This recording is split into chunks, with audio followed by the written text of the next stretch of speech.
Hello, everyone. It is Monday, July 19th, 2021. I'm Jim Vessel. Alex McDougall is running late, so we've decided to start the stream without him, but he will be joining us very shortly. So please hang on for a sec. I'm just going to see who's up in chat. Sam, welcome to the stream. Dan, how's it going? Nag Miniature Service, thanks for tuning in as well. And glad you can make it live as well. All right, guys. So we're going to go through quite a bit today. A lot of discussion to talk about. We had a pretty decent weekend for competitive stuff. A few just announcements, introductions, that kind of stuff. So just remember, guys, we do a live Q&A on the show every week. We do a live Q&A on the show every week, and there's a few ways to get questions in on the Q&A. So first, you can join either the Deployment Zone TV Discord or the Duplicity Paint Studio Discord. Both of those links are down below in the show notes. You can leave a comment on the show, and I check all of last week's comments, and I bring any comments from like the existing shows over. Or you can ask it live. So if you guys have any questions for today's show, please hold off asking them live until the very end of the show when we call for questions. Otherwise, they'll just get lost in the chat.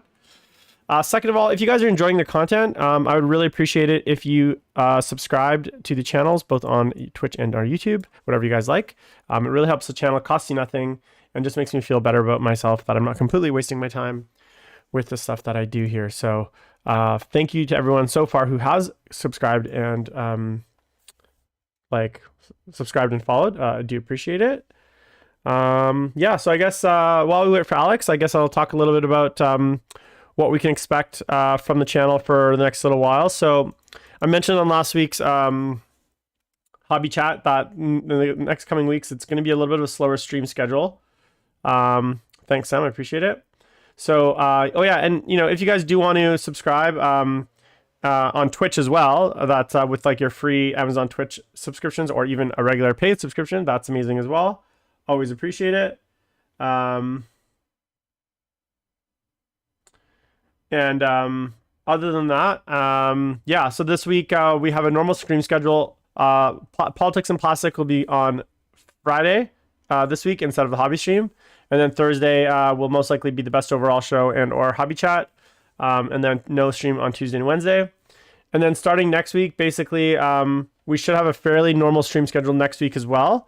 Except just expect some of the streams to be pushed about an hour. My work schedule is changing slightly for the next month, and then it'll be back to normal. So a lot of the streams normally they start at 5 p.m. Pacific. They'll most likely be starting around 6 p.m. or 7 p.m. Pacific moving forward. But yeah, with that said, how's everyone doing this week? I hope you guys have had a good week. I basically have not had a very productive week when it comes to my hobby. I have been working on these noise marines, which for what seems like 2,000 years. And it's just very slow going, guys. It's so hard to paint in the summer. Hope you guys are a bit more productive than me because I don't know how people do it. But I had a really fun weekend, spent the time outdoors. And this week is going to be a busy week as well. I got a league game on Thursday, so Thousand Suns versus Orcs. That's going to be exciting. 8-Bit Sweater asks, why does GW always nickel and dime us? Warzone card on book 2 just got all my rules. Well, that's what happens when you're a for-profit company with a complete monopoly on the industry that you run. You basically can do whatever the hell you want. So, yeah, Eric Thread, it's hard to get motivated to paint, period. I don't know, man. I've just been in a funk lately, to be honest.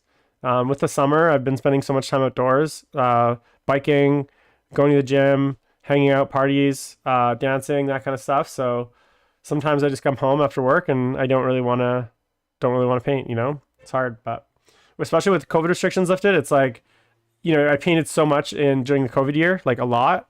probably over like 100 models, 200 models last year. And yeah, it's just hard to get motivated to paint again. Cameron, I agree. AdMech did have a great weekend. So we're going to talk about that today. We're also going to talk a little bit about orc leaks and orc previews and what me and Alex's thoughts on that. I'll give you my initial thoughts on the Thousand Suns preview, the Infernal Master. Sam's asking, how did my RTT go? Well, the truth is, Sam, like I'm often to do, I had a little bit too much to drink on the Saturday night, and I didn't get home till I think around 6 a.m. on Saturday morning, which meant the RTT for me was not a physical possibility because I was completely catatonic on Sunday, so I didn't end up going. I think we have Alex coming in pretty soon here, so just hang on. Okay, one sec. Yeah, I'm coming. Yeah, and I'm already live, so I'm just telling them that you're coming. You've been patiently waiting your arrival. Let me know when you're in here. Yeah. I'm trying to make small talk with the audience for the last little while. Are you any good at that? I don't know. I'm pretty good. I mean, I do a show where I'm by myself for most of the week, so don't need you guys. Oh, there we go. We got Alex. All right, so that is not Alex. I just got into work. Yeah, let me see here. Little Twitch technology. Just gonna get him in. Boom. All right. Boom. And there. All right, Alex. Welcome, Alex. Hello. How's it going? Good. It was a heck of a day at work. So yeah. Now I'm here though, so we're good. That's good. Yeah, I was just telling everyone how I didn't even there's a backyard RTT, so Brent's been doing backyard RTTs, like 12 to 15 of us, and I'd been planning to go last Sunday, but I was too hungover, so I couldn't make it, unfortunately. Lifestyle catching up with you. Yeah, I mean, I don't know, it's more like surpassed me at this point. It's taken over my life. How's your week? My week was good. I got my second shot, so nice. I'm all charity hammered up. How'd that feel? How are you feeling from that? That was rough. Yeah? My second shot kicked my ass. You know when you get like a really bad 3-day flu, Mm-hmm. and then day 4 where you're done, you're not sick anymore, but you're just completely wiped? I had that for 2 days. Yeah. I don't know, because I had COVID. I think I mentioned this too. I had COVID in September last year, I think, October. And it was very, very mild when I had it. Like I literally had like an hour or two of just like fatigue. So when I got both my shots, I literally didn't feel anything. I had 0 symptoms. Yeah, I guess your body's already a little bit built up immunities to it. I think it's just years of like abuse that I've put it through have made it so that it's like COVID. Psh. You think you could fuck me up? I can fuck me up. It's like nothing compared to the kind of stuff damage I put my body through on a regular basis. So, all right. So Alex, I sent you the show notes. So big week. Let's talk meta first. So big week this week for our boys in silver and red, the AdMech. So they basically won 3 out of the 4 larger tournaments this week, which was always a good sign that your game is really healthy. And they actually finished with a 77% win rate, which I think is actually higher than Drukhari had at any one point. Drukhari peaked at 78. So as bad as Drukhari ever got, essentially. Yeah. So and for the only tournament they didn't win, they went 5-0, but then they just came in second. So had the first place had it not been like it was only a 31 player tournament, so had it been a larger event, they would have probably won too, because they 31 players and they didn't get an undefeated winner. What do they only play 4 rounds? It says 5 rounds. I don't know. Weird. Okay. Yeah. So they definitely went 5-0. And then in a lot of the other events, they are very heavily featured in the top 10. We are seeing, and I don't know if this is an AdMech thing, but I have been noticing though a resurgence of vehicle heavy lists to combat AdMech. So Iron Hands and Knights have been making a bit of a resurgence, as well as Dreadnought heavy Ultramarines. Drakari obviously still doing well when they're there. And Sisters, a little bit more disappointing. Don't seem to really kind of be at the strength that they used to be. But I actually think that's a good thing because it feels to me like Sisters are balanced just about right, whereas AdMech and Drakari are the problematic ones. Not that the Sisters book is weak, because I still think the Sisters book is very strong. What are your thoughts on the weekends kind of happenings and kind of just overall state of affairs? I mean, first of all, I'd like to say that is exactly what I thought was going to happen with Sisters, and I'm thrilled about it. Like I said, I think it's a really good book. It's really deep, and I don't think it's overpowered. I think it's just strong. I think they had a 52% win rate for the weekend, which is great. You're winning a little bit more than you're losing, and you're right near 50%. Like, the power of that book is perfect. If only AdMech and Drakari were the same. Yeah. Because, again, like we said last time, Drakari got a 78% win rate in a vacuum. AdMech has a 77% win rate while contending with Drakari, which is absurd. Like, that's not okay. Yeah. If you look at the Gibraltar top 10, it tells you everything you need to know.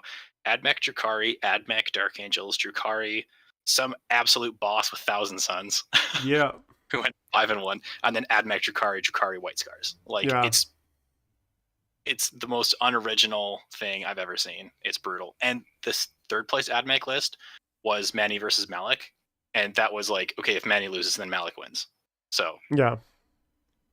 Oftentimes the only reason AdMech is losing is because they lose to AdMech.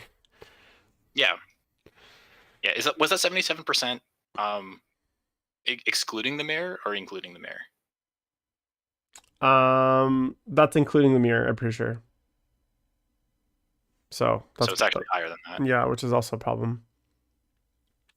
So what do you think, just based on kind of the, I know the guys at Goonhammer put out an article last week kind of reviewing some of their changes that they'd like to see. But what do you think, are there any changes that you'd personally like to see that you think are fairly straight off the top you think could be made with fairly reasonable, I guess, impact? Because I think there's definitely some things that I'd like to see change, but the AdMech book, it's just so complex that there's often a bit of a, I guess, knock-on effect when there's changes made. So is there anything in particular you can think of that you'd want to see changed? I kind of think they've already dealt with like the bad shit with the Taraxes. Like, that was what the FAQ was, is you're not allowed to like land, do an action, do damage, charge, and then leave, so you don't get to be interacted with. So I think that was one of the most abusive things, but that wasn't what was like carrying the list to victory. That was just like the cherry on top of the bullshit Sunday. Mm-hmm. I really think that it's just pointed wrong, because I don't want them to lose all their rules. Like, the true power of the book comes from the insane buff stacking. It's like transhuman, ignore MP1 and 2, real ones to hit and to wound, range buff, AP buff, like all on one unit, and it just, like, the list goes on and on. And yeah, that's too much, but it kind of sucks to be like, you don't get to play your codex the way it was kind of always intended. So I think they just have to go to points. If you look at Rangers at 8 or Vanguard at 8 points, I think they're way too good. I think they were always way too good at 8 points. Like, even Drakari and Cabalates are 8 points, and even those are maybe like a little undercosted. And now you've just given them a gun with an extra shot because they're Assault 3 instead of Rapid Fire. And otherwise, their stats are very similar, like same weapon skill, same ballistic skill, strength, toughness, save. Even like the invulnerable save's the same, because they get power from pain right from turn 1. So I think you just have to juice up the points on the Last Chickens, the Vanguard, the Rangers, and I think most importantly, those characters have to skyrocket in points. The Marshal at 45 is still just like the stupidest thing in the world. Yeah, it seems to me like, so just speaking of the characters, like, Games Workshop seems to not know the value of, like, it's almost like they point things in a vacuum. So when you give the ability to an army to take multiple extra warlord traits, multiple relics, and those relics and warlord traits can give the characters basically buffs/auras that make them incredibly strong as far as force multipliers, but then the only cost of that is like a CP, right?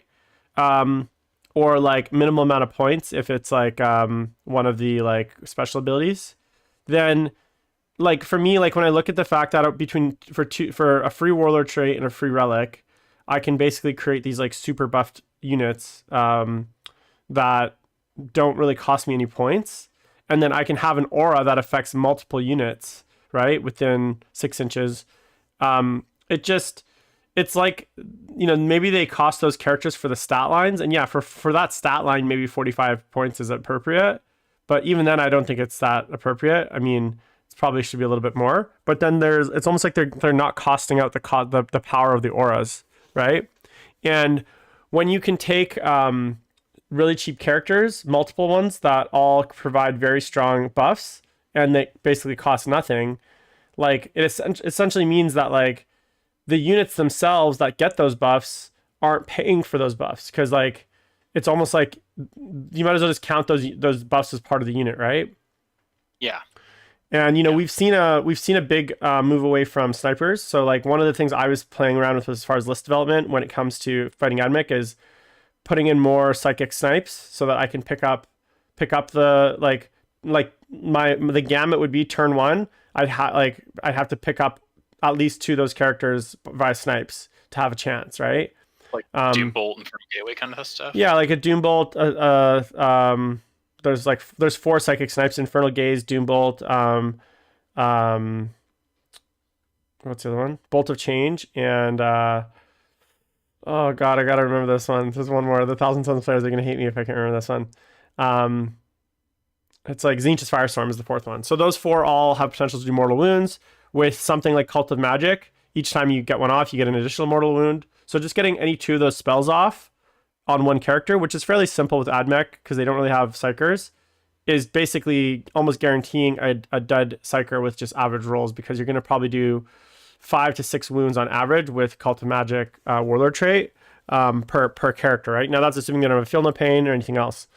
So if you can take out like the Manipulus turn 1 and he loses all those buffs, that gives you a chance, but it's by far not at all enough, right? Like, I think that the biggest problem too is like when you look at things like the warlord traits, the stratagems, you can basically fit everything you want in an Admech list in a single battalion. There's almost no reason to take two patrols or a battalion patrol, which means you're very CP rich, right?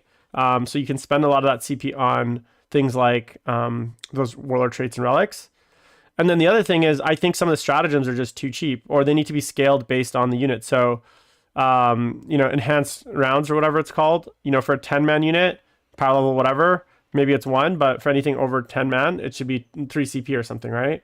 I pay 4 CP to give Takata flies on Death Guard Terminators, right? Like that's, when you compare those things, it's just like, they also, I think, are just too strong. Like it should go to a 5+ to hit, right? At the minimum. There should be caps to how much armor save they can get on a single unit. So if they're going to have base 4+ saves, like things like the Lucius thing should just give them the benefit of light cover instead of just extra armor save. You know what I'm saying? Like there's ways to actually stop all the stacking, and I think that's a big issue. Like if the Lucius trait just gave them the benefit of light cover against damage 1, then it wouldn't be a big deal, because then you couldn't stack on top of that light cover or a thing that gives them light cover. Shroud Song. Yeah, so it stops some of the stacking, which I think is the issue, right? And so the stacking really is the issue for me, because any one of those buffs isn't bad, right? But when you put it on multiple, when you can stack them to the way that you can, even the transhuman, again, like it's pretty strong, but it's only 1 unit, right? So you just need to pick the other unit. But when you can kind of spread out the buffs and say, okay, well, this unit's transhuman and this unit has 2+ saves and this unit is, X, Y, and Z, and not to mention that I can put half of them in the teleporter, right? So one of the things that Manny was doing with his Admech list when he won the event was he'd take his 280 point Vanguard units, 185 points with like the tethers, and he just keep in the teleportarium for two turns.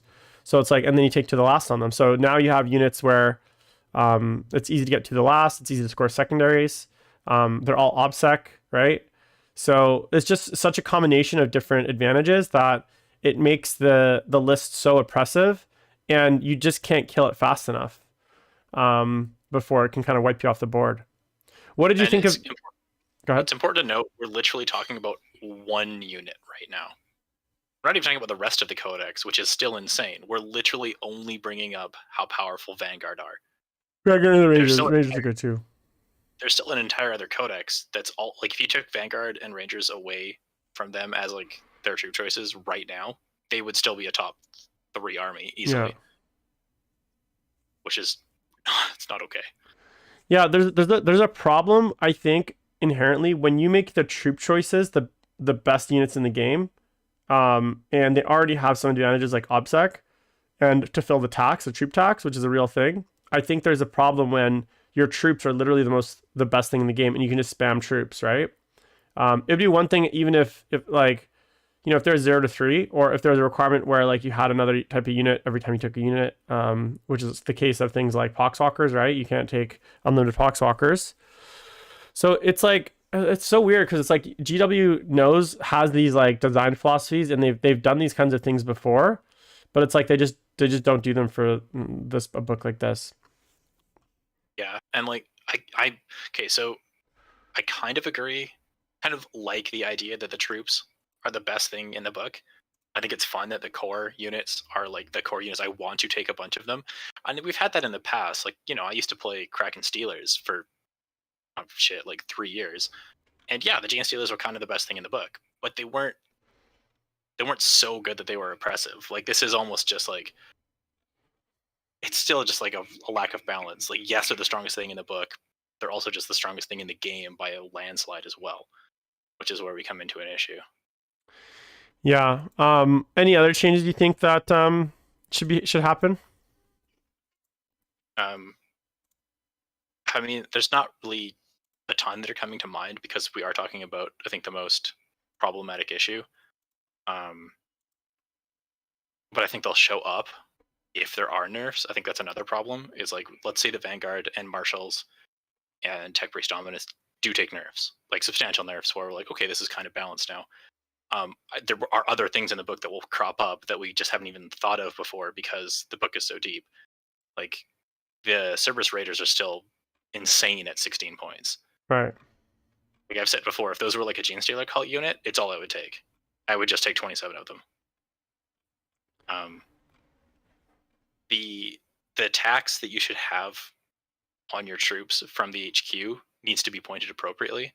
Like, a lot of people really complain about aberrants, and like I kind of get it at the time. Like, at the time they were very strong, but a lot of people also didn't realize that the tax on aberrants was usually as much again or more than the aberrants themselves. Like, it's a 240 point aberrant unit at the time, but they were getting powered up by a Magus, a Primus, an Abominant. So that's already like 260 points in support. And honestly, if you didn't want those 3 characters to immediately get just like deleted next turn, you also wanted like 20 to 30 Brood Brothers to deep strike in with them. So to make that 240 point aberrant unit hit like it does and win you the game, there was like 500 points behind it powering it. And now it's like, okay, well, we have a 180 point Vanguard unit that probably does as much heavy lifting as an aberrant unit, but they're activated by 45 points in a relic. Yeah. It's unfortunate, and I'm really curious as to what's going to happen because, you know, we've seen them make moves on Iron Hands, Drukhari, so far, and I'm just really curious if they're gonna, you know, take maybe another 2 to 3 weeks before they actually do anything. We did see an Admech FAQ, obviously they did nothing. Speaking of FAQs, we also saw Sisters FAQ. I don't know if you got a chance to look at that. So sorry, guys, I'm so hungry. It's okay. It's not very professional, but I gotta eat. I'm dying. Did you get a chance to look at the Sisters FAQ? Wasn't it just cutting out like the really stupid stuff? Yeah, there's like, basically nothing there. They fixed the yeah, they fixed the errata on the suits and then the damage stuff. So yeah, Celestine actually takes 1 damage, not to a minimum of 0. Come on, guys. Was that what people were trying to claim? Well, it straight up wasn't in the wording. Like, I guess you can say the argument where you said like, hey, Death Guard shouldn't suffer from like the penalty from forests. Right. Like, that must be what they intended. And we all obviously said it's intended that the Paragon Warsuits and Celestine can take damage from damage 1, but that was not in the wording. The wording literally was reduce the damage against Celestine by 1. They didn't say to a minimum of 1, so you just couldn't hurt her with damage 1 weapons. And you never know. Maybe GW was like, no, we intended her to just not be hurt by bolters anymore. But yeah, they went the right direction, and she can be hurt by damage 1 now. Yeah, absolutely. So we'll see what happens. I mean, as I said, I'm not like, I guess, losing my shit yet. Especially given that like still some things are not like, there's not a lot of events still happening. But I'm curious what we'll see as far as nerfs coming up. So I hope we get one by Charity Hammer. That would yeah, be nice. we'll see. All right, we've also had the Orc Codex leak, and I'm curious if you had a chance to look at some of their rules. What you think so far of the Orc information that's out there? I skimmed. There's some pretty exciting stuff in there. I think some armies, and when I say some armies, I mean like the best armies, like Dragari and AdMech. I think they'll be fine against that. I don't think, or it doesn't seem to be that orcs are any more broken than AdMech or Dragari. Mm-hmm. They're super oppressive to me, though. I can't beat them with Tyranids. Orcs? If they can literally just put 120 boys with a custom force field and a pain boy on the board, and I lose to it. Yeah. Like tough 5 means that I can't put Gene Stealers or Devourers into them because they just ignore so much damage. The change to the KFF is really smart. I like that one quite a bit. Mm-hmm. It's a 6++ instead of a 5++ now, but it's just if you toe in, right, and your guys get it. So rather than having some stupid ball of like orb of orcs crammed around 9 inches around a custom force field. Yeah, and with a stratagem, it can go down to a 5++ though, so that can be pretty nasty for only 2 CP. So if you plan to have that, say, for 4 turns of the game, it's 8 CP, but it's like it's pretty good. It is, but I think it will only be beneficial to a very specific kind of list. It's probably okay. Yeah, and I'm kind of curious, like obviously the change to Choppas I think is probably one of the biggest things. Going to AP1, because I think one of the biggest weaknesses was 2+ armor saves against orcs. It does feel though overall that the book's taking a bit of a nerf though, because for me, like, I don't know, it just seems that some of the nastier combos as far as the ability for the orcs to charge and get across the table seems to have been nerfed a little bit. Like their advance in charge and charging with the, like, for instance, a good example is the I believe the charge roll has now changed to both dice rather than just a single dice. Yeah, so I think I just want to triple check that one. Just make sure I got it right. The psychic powers no longer get the the double the extra power, sorry, based on the orcs within 6 inches. Yeah. And they lost things like Fight Twice and Green Tide. Good. The Fight Twice, not because it's like I just don't want orcs to have nice things, but just because no one has it now. That seems to be the trend, and I know that's an orky thing, but it got pretty excessive when you have, especially now. Like if that's what Beast Snag is, you're like, well, here I charged. Here's 120 or 150 attacks, all at strength 5, AP -1, fighting twice. Fuck off! I don't want that in the game. Yeah, I do like the custom jobs. I think that's a cool kind of customization part. I like the changes to Taka as well because it's just less frustrating. Like it was I think one of my biggest problems before with orcs was just how much dice needs to get rolled. But yeah, overall, I mean, I feel like orcs, similar to sisters, it's a bit of a side grade. Maybe slight boost in some areas as far as like having new tech, but it doesn't necessarily feel like their AdMech levels are broken. I still feel like an AdMech army could probably pick up 60 boys a turn easily. I mean, enhanced rounds will do that, no problem, or enhanced ammunition or whatever it is. Right. I think they're better than the old book by a fair margin, but I just don't think. Unfortunately, we're viewing them through the lens of Dragari and AdMech, which makes it seem like, well, this isn't that great. Like, I think it's still really strong. Like if I look at an orc boy now, for 9 points. I'm just like, oh, cool. So it's like a 4-point discounted Gene Stealer. It has AP in combat now. It's the same strength. It's the same weapon skill. It's just as tough. And it comes with a gun. And it's just 4 points less. Yeah, definitely. I do think though, like I'll be interesting to see what Thousand Suns and Grey Knights have, and kind of speaking of them, we saw the Castellan Crow model previewed last week. I think that was after our episode last one we did, and then we also saw in the Infernal Master preview today, and they basically previewed some of the Thousand Suns rules, which looks like it's going to be similar to a chaplain in a lot of ways, where you get like a you kind of manifest the Infernal Pact, and then if it goes off, it affects an enemy unit. Any kind of thoughts on that? Any excitement?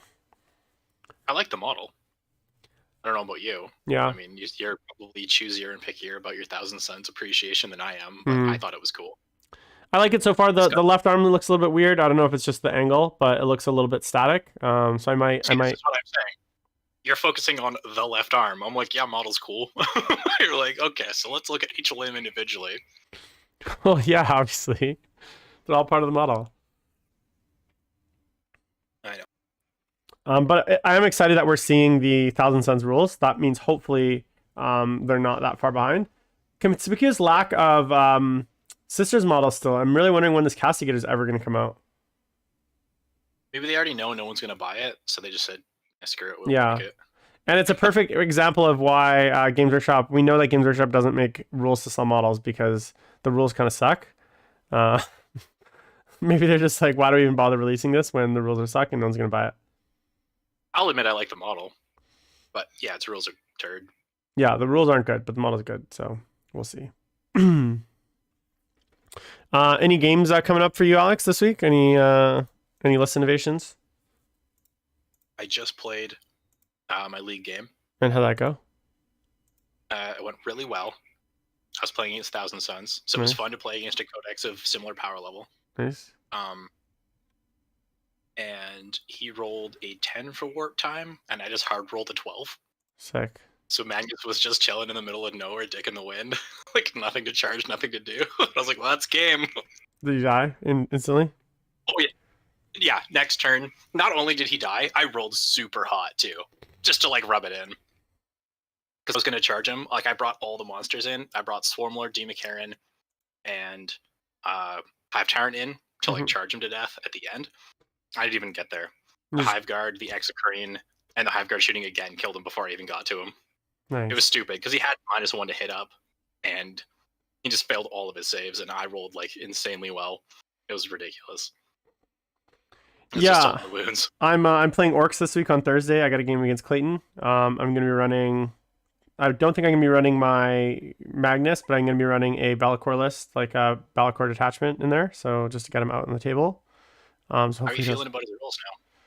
So now that all the rules are out, I mean, I'm still not sold on the Legion of Bellicor. I think there's still too many restrictions. Now, I think there is a competitive build in there.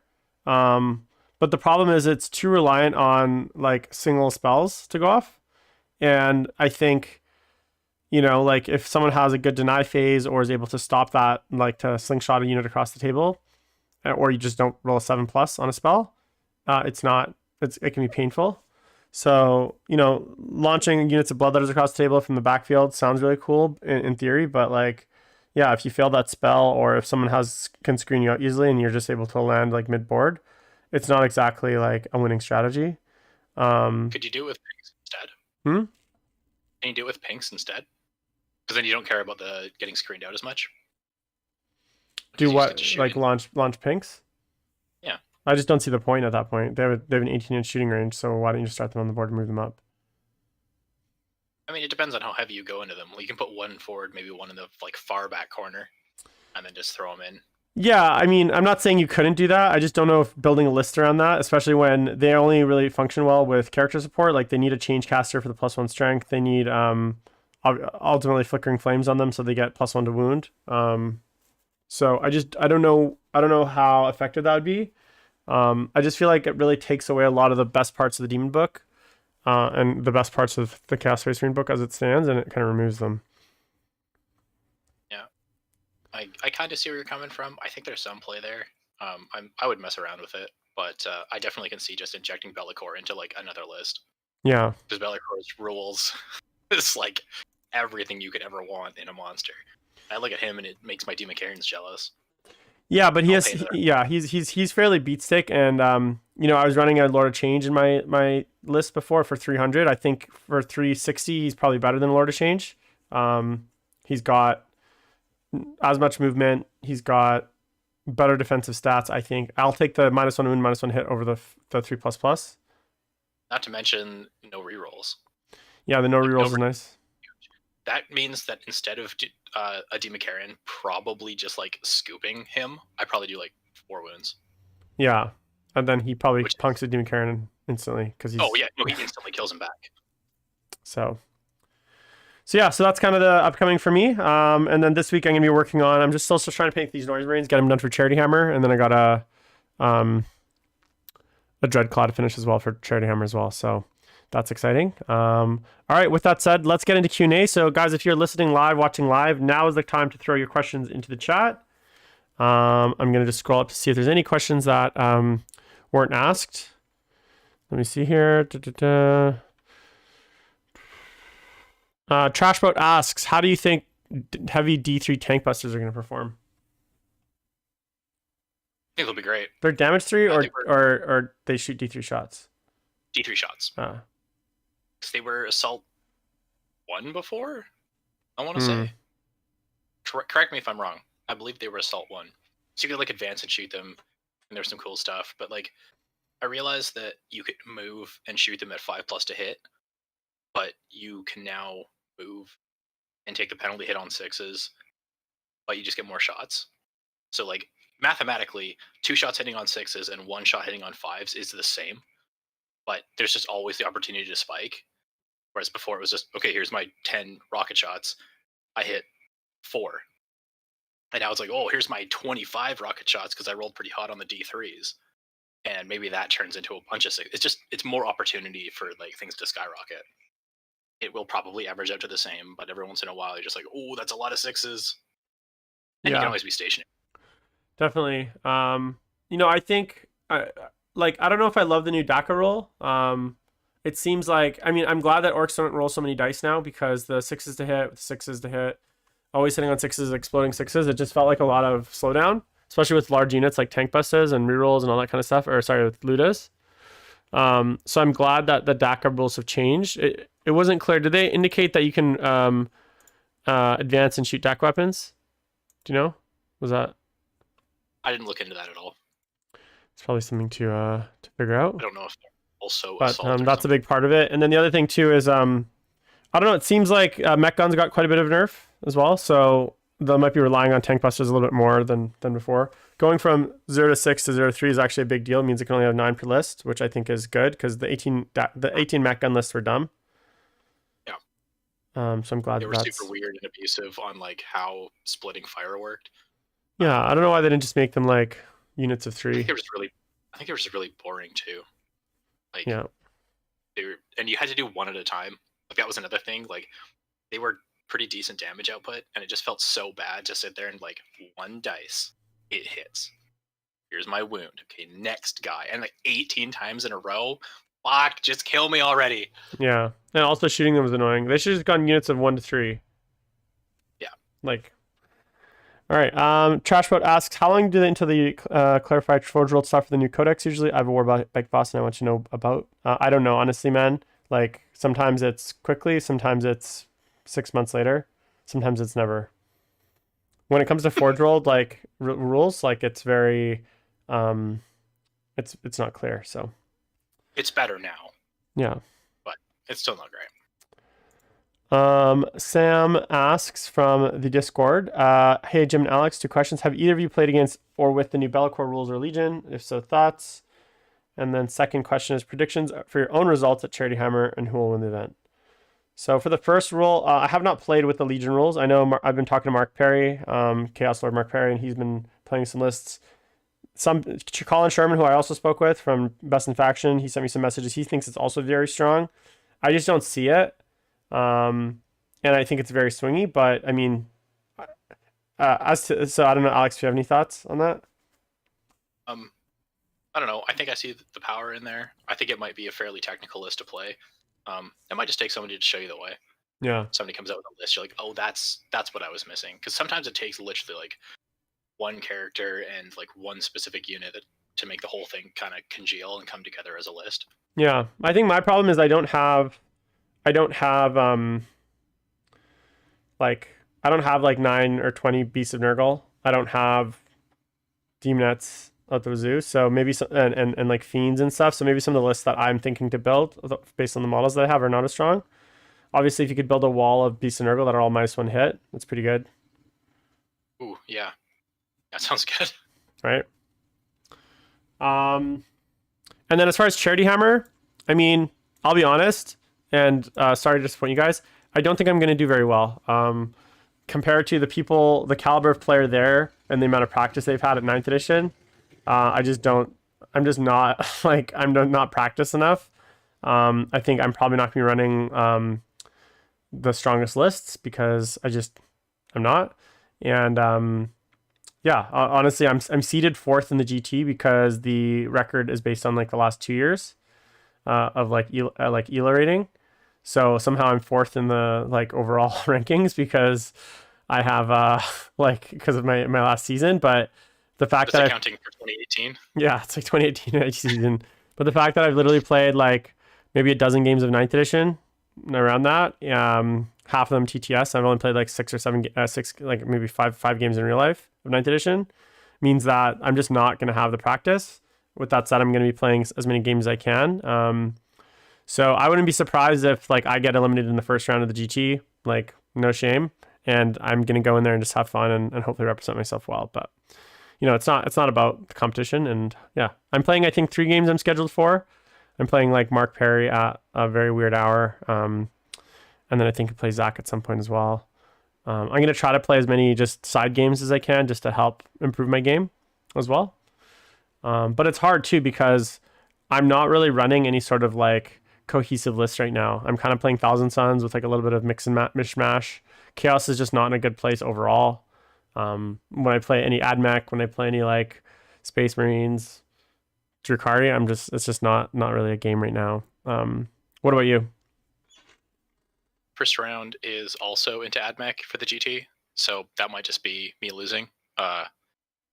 Welcome to AdMech versus Tyranids and GSC. It's not a healthy matchup. If people are pivoting into vehicles to try to protect themselves against AdMech, I literally don't have that choice. I would like to go 50-50. I've typically had a very good win rate at Charity Hammer as well.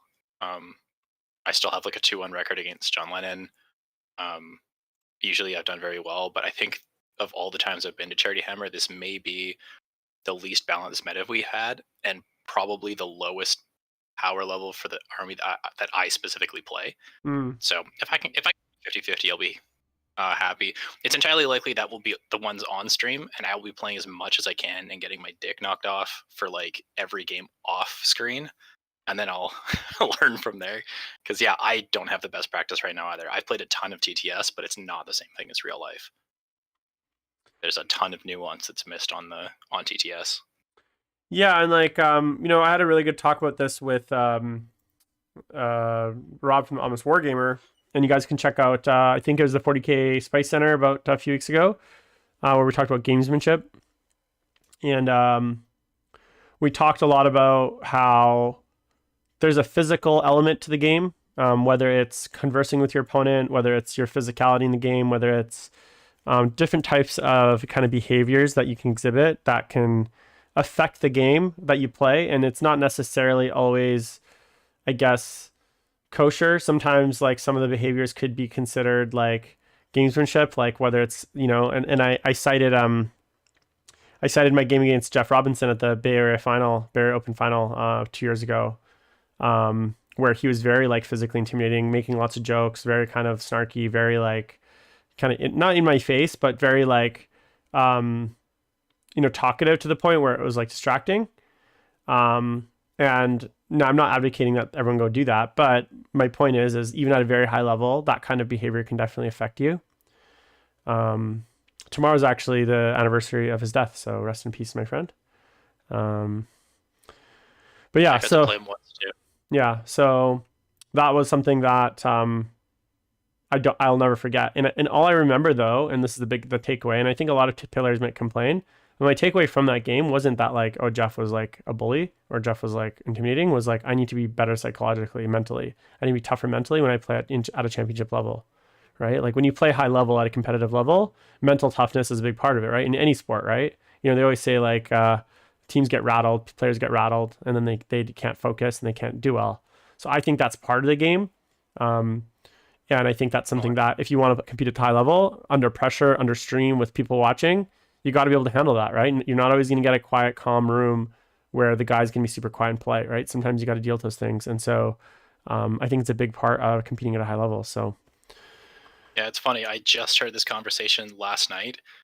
In a different field, though, it was the first really big major back for Smash Bros. Melee. It was Smash Summit 11.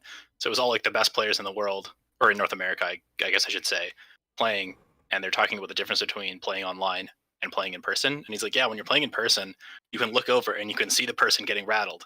Like they make a misplay, you punish it, you get the KO, and you're looking over and you can see the person like do like one of these, and you're like, okay, he's breaking down, and that's like it gives you like advantage. Like sometimes you'll watch that at high level play, it's two people, and it's that like little battle of wills where like you watch somebody miss like a critical charge, and you do see them get defeated, and then they start making mistakes from there, and they could have still dug that game out and won that game if that critical roll for the charge, like even if it failed, they could have continued to play in a way that would have let them win the game. mm-hmm. Yeah. All right. Moving on. So let's see. Dr. Dutz asks, Jim, they let something in the article today that the Infernal Masters of Cyclone has and Thousand Suns have access to only 2 disciplines now, but they're expanded. Thoughts? I mean, I don't really know much until I see more. What I will tell you from the rules that I've seen so far, I'm ho-hum on them. I mean, depending on how easy they are to get off, and they could be good, but like when I think about it, and here's inherently the problem. Okay, so one of the rules gives you +1 strength on your weapons. Okay, so what are the big shooting units in Thousand Suns? Can you name them, Alex? Terminators? Yeah, exactly, right? Like it's like I don't know, like it's not going to be predators. So maybe warp flamers would be good. Strength 5, it's not amazing. I could see it may be useful for things like strength 7 Volkite on dreadnoughts or a Leviathan with extra strength. Could see it useful for rubric terminators with I imagine they might lose things like Veterans of the Long War in there. Cool. So we'll see if they. I would rather have +1 to wound than +1 strength any day. Yeah, exactly. I have no idea what they're going to get. And then the other thing is like the Capering Imps is nice because it removes the benefits of cover and it can't fire Overwatch. So if it's just like, so that's also useful too. But the problem is much like spells, there's going to be certain, I guess, like abilities that are going to be very situational. So I'm curious as to how universal some of these are. And assuming the packs are successful, just like let's say a chaplain. Yeah, there's always a like subtext to the spell as well. Like sometimes they'll just show like this spell is +1 strength, but they just tell you that like in the text, they don't show you the rule. Because I've got like one of the spells for Twisted Helix, and I remember they said like, oh, in what is it, Greater Good for GSC, they were like, Twisted Helix, you're getting a +1 to wound spell, and I was like, damn, that's really good. And then I look at it, and it's against infantry only that are within 12 inches of the Psyker. So to be like beside the thing, and I can only affect infantry with it. Yay! Yeah. I'm also curious, like, when I think about what Thousand Suns needed, it wasn't another caster character, especially a model. No, like we have the Exalted Character Kit, Exalted Sorcerer Kit. It's literally it's a multi-part kit that makes 3 characters that makes like so many different variants of characters. So to have like another character just seems like not needed. We also don't have a ton of close combat units outside of Zangors. So having no Overwatch is like for an army that's not really close combat based, it's like, okay, cool. So yeah, I'm cautiously unoptimistic, cautiously pessimistic right now. Can't be disappointed. Yeah. Sam asks, what do you plan to big to Charity Hammer? To you, Minions Alex. and GSC. Yeah. I've got 3 different lists I think I'm going to bring. I've got one for the 5v5 teamed tournament. And then I've got my singles for the GT. Mm-hmm. And then probably of that for like the other streams. I don't want to play the same thing all the time, depending on how much I play on stream. If I play like 6 games on stream, then I'll probably try and even mix it up a little more. Probably like Kraken, single D McCarran, single Gene Stealer, maybe like the Barbed Hero Duel Jorm list. Yeah, try and mix it up a bit. But it'll always be Tyrannus GSC. Yeah, I'm going to be bringing a probably a few lists. I'll probably bring a Thousand Suns Demon list. I'll probably bring a Chaos Space Marine list of some kind with Emperor's Children involved. And then I might just bring like, yeah, I don't know, the best competitive list I can think of, but it's not going to be that good. Bring a Bellicor list. Hmm? I mean, bring a Bellicor list. There's no better place to test its metal. Yeah, I might. Cameron McCoy asks Volcon. So Volcon stands for Volkite Contemptor. So it's a type of dreadnought with 2 Contemptor Volkite guns. It's plug and play into every Marine list, whether you're CSM or not. it's for 150 points. It's probably one of the best shooting units in the game right now. So doing that at strength 7 could be fun. I'd rather be able to give it AP2. And I'm really curious. Dr. Dude says strength 5 Infernal Fusillade sounds fun, but I don't even know if Infernal Fusillade will exist in the new book. So we've seen a big change from the Faith and Furies and the supplements, Psychic Weakening. So I'm not even curious if we're going to get Infernal Fusillade, but I'm actually curious to see what Infernal Bolts do. Like if they go to, I'd love it if they're like AP2, AP1 damage 2 or something, such as AP2 bolters. Or maybe if they were like AP2 bolters with a stratagem to make them damage 2. That'd be really fun. So I'm hoping we do get a big boost. Yeah, I would have rather like some like close combat Thousand Suns units. Or well, at first, so it was funny when I was reading the fluff for the Infernal Master. Like I'll read it to you guys right now. Because I have it up on my screen. So there's a part of it, and it's like, so I started reading it, and it's like, Infernal Masters are sorcerers of the Thousand Suns who specialize in demonology, enabling them to strike bargains with powers of the warp to secure otherworldly aid. So I read that, and I was like, oh, maybe that means that now we'll be able to get like more like things like all the demon engines. They'll like add them to Thousand Suns. We'll get like, I don't know, like other demon entities. Like maybe we can use like the demons from the demon book as like actual troops in the like army that don't break the detachment rules, or bring in like, you know, Tzeentchian demons as like actual, like with that character, he can like bring them in as like an actual choice rather than like summoning. Or maybe we'll be allowed to have some of the demon engines that are not allowed, or maybe even we'll be able to have things like, I don't know, whatever, right? Like I thought that's what was going to be the case. Obviously that was not the case. That would have been too cool. But I'd love to see things like, I don't see any reason like we couldn't have Lord Discordance in the army, or we couldn't have Possessed in the army. I don't think there's Thousand Suns Possessed, right? Those are demons. So maybe like, you know, he'd allow them to play those kinds of units. Could be cool. But yeah, we'll see. All right. I think that's it, Alex. Short and sweet. I think next Monday we'll be back. Oh no, next Monday's episode will be exclusive to Deployment Zone TV, so will not be streamed. And then the following Monday, we will not have a stream because I'm away. And then the Monday after that, we probably won't have a stream either because we'll be coming back from Charity Hammer. Yeah. So this will probably be the last stream for about 3 weeks. I'll be all Warhammered out. Yeah, I'm already Warhammered out, and I haven't even played a game this week. So, yeah. All right, guys, thanks so much. Make sure to tune in on Wednesday or Thursday this week for hobby stream, and then Friday for Politics and Plastic. We're going to be discussing gatekeeping in the hobby. That's going to start at 5 o'clock Pacific, and I'll talk to you guys later. Bye bye.